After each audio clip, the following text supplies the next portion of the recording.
हम छात्रों को नहीं, यहाँ पे सरकार को एडवाइस कर पाएंगे। देखिए छात्र तो सही स्टैंड लेके बैठे हैं, अब यहाँ के हम छात्रों को थोड़ी समझाएंगे कि आप गलत कर रहे हो। ये छात्र यहाँ भूखे बैठे हैं बहुत दिन से, कुछ छात्र हॉस्पिटल में बैठे हैं, यहाँ धूप हो रही है, यहाँ बारिश हो रही है, आप देख रहे हैं किस तरह से हालातों में यहाँ छात्र बैठा हुआ है।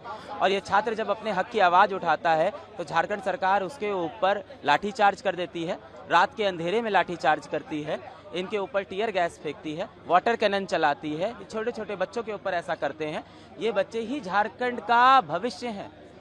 रिस्पेक्टेड शिबू सोरेन ने इन्हीं का फ्यूचर सोचा था, झारखंड इन्हीं से बनना था। आज इन्हीं बच्चों को इग्नोर कैसे कर सकते हैं हम लोग?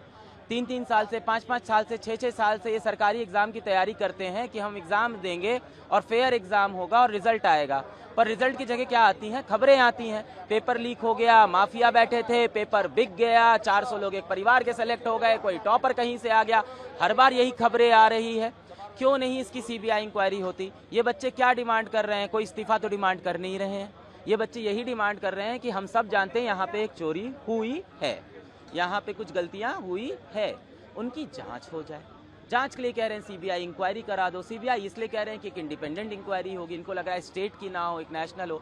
ये कह रहे हैं सीबीआई ना हो तो एक इंडिपेंडेंट टीम बन जाए जिसके अंदर हाई कोर्ट के रिटायर्ड जजेस हो, भाई कम से कम एक इंडिपेंडेंट इंक्वायरी हो, जो लोग पकड़े जाएं उनको सजा दी जाए। और मेरी माने तो सजा तो फांसी की होनी चाहिए। इन बच्चों का आप पूरा का पूरा जिंदगी खराब करते हो।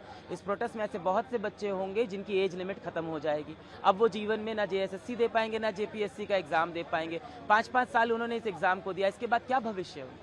आपका छोटा भाई होता, 5 साल से एग्जाम की तैयारी कर रहा होता, घर की सारी चीज़ों को छोड़ के, घर की उम्मीद उसके ऊपर होती, हर साल उसके ऊपर पैसे लग रहे होते, हर साल वो आपको फ़ोन कर रहा होता कि भैया बहुत डर लग रहा है, पेपर के पहले क्या होगा क्या होगा। बाद में हर बार पेपर इस तरह से लीक हो जाए, भर्तियों में धांधली हो जाए, आपको कैसा लगेगा? 5 साल बाद आप कैसे उसको बोलोगे कि कोई बात नहीं बेटा आगे बढ़ जाओ ज़िंदगी में? तो ये बच्चों का भविष्य है, झारखंड का भविष्य है, इसको सीरियसली लें। यहाँ पे आए, इन बच्चों से बातें करें, भाई क्या दिक्कत हो रही है? हाँ, क्या दिक्कत हो रही है? साहब को देखिए यहाँ ग्राउंड पे बैठे हुए हैं, साहब भी तो बड़े आदमी यहाँ के बैठे हैं, वो क्यों नहीं आ सकते हैं? तो झारखंड के सीएम साहब से यही निवेदन होगा, सबसे पहले तो आए बच्चों के बीच में, उनके ही देश के बच्चे हैं, उनके ही प्रदेश के बच्चे हैं। आप लाठीचार्ज टीयर गैस की बात कर रहे हैं, इसी सरकार में 2 मंत्री हैं, एक का कहना है कि लाठीचार्ज हुआ ही नहीं, हाँ, और एक का कहना है कि एसओपी के तहत जो मिनिमम कार्रवाई हो सकती थी वो हुई, यानी लाठीचार्ज एसओपी बताएगा। तो फिर वो जाने, इसका मतलब जनता है, जनता सब देख रही है। जिस जनता ने चुन को उनको भेजा है, यही जनता अगली बार ये सब भी देखेगी, ये सारे वीडियोस भी देखेगी, ये बातें भी सुनेगी उनकी कि जिस एसओपी से आपने छोटे बच्चों के ऊपर रात के अंधेरे में लाठी, और कह रहे हैं लाठीचार्ज नहीं हुआ है। तो वो जो वीडियो टहल रहे हैं वो कहाँ के हैं? एआई से बने हुए हैं, या 100 साल पुराने वीडियो हम लोग देख रहे हैं, या झारखंड के नहीं नेपाल के वीडियो हैं जो हम लोग देख रहे हैं रात के 11 बजे के। तो ये सब देखिए, अब झूठ बोल के कोई फ़ायदा नहीं होगा। अच्छाई इसी बात में है कि एक्सेप्ट कर लें कि ये बच्चे झारखंड के हैं।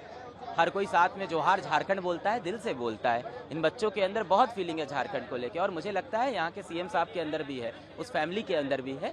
तो मुझे लगता है उनके अंदर भी वो फीलिंग है। उस भाव को वापस जगाएं, वापस बच्चों के बीच में आएँ, बातें करें और सॉल्व करें। इतना बड़ा मुद्दा नहीं है, यहाँ कोई रेजिग्नेशन की मांग नहीं है कि आप नहीं कर सकते। इससे पहले कि बच्चे और गुस्सा हो जाए, कुछ बच्चे यहाँ भूख हड़ताल में हैं, किसी बच्चे के साथ भगवान ना करे कुछ हो जाए, इससे पहले आ जाइए और उस मुद्दे को संभाल लीजिए। सरकार तो कह रही है कि सीबीआई की जरूरत नहीं है, सीआईडी जांच हो रही है, जो बहुत अच्छे इफेक्टिव तरीके से हो रही है। बच्चे तो यहाँ नहीं मान रहे, बच्चे तो यहाँ पे सीआईडी की पहली रिपोर्ट जो दिखा रहे हैं उसके अंदर बहुत सारी धांधलियाँ उनको दिख रही है।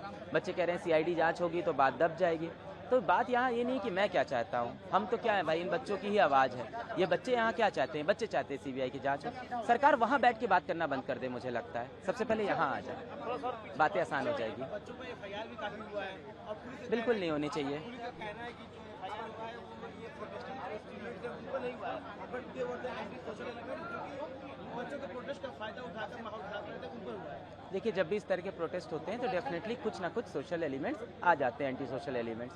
पर मेरा हमेशा यही अपील होता है कि यहाँ पे बहुत ही मासूम बच्चे हैं, देश का भविष्य है, आम घरों से आते थे, बेचारे पढ़ाई करते थे, पहली बार इस तरह के माहौल में आए हैं, उनके खिलाफ ये सब ना करें भाई। आपके देश में उनको किसी भी तरह से मतलब अनकंडीशनल वो सारी एफआईआर हटा लेनी चाहिए। छोटे छोटे बच्चे हैं, देख रहे हैं कितने छोटे छोटे बच्चे यहाँ पे खड़े हैं, खाना नहीं मिल रहा है, यहाँ पे बारिश हो रही है, कितनी दिक्कतें हैं यहाँ पे। अब इनके खिलाफ एफआईआर करेंगे, शोभा देगा आपको। आप पावरफुल है ना। देखिए, जब भी एक पावरफुल आदमी एक दबे कुचले आदमी को दबाता है तो शोभा नहीं देता है। हमेशा कहा जाता है पंचअप करिए, तो सरकार पंचअप करे भाई। अगर सरकार को लड़ना है तो और बड़ी ताकत से लड़े, केंद्र सरकार से अपने हक के लिए लड़े। इन बच्चों से थोड़ी लड़ना है, ये तो उनके प्रदेश के बच्चे हैं, तो कभी भी पंच डाउन नहीं करना चाहिए, शोभा नहीं देता इतनी बड़ी सरकार को।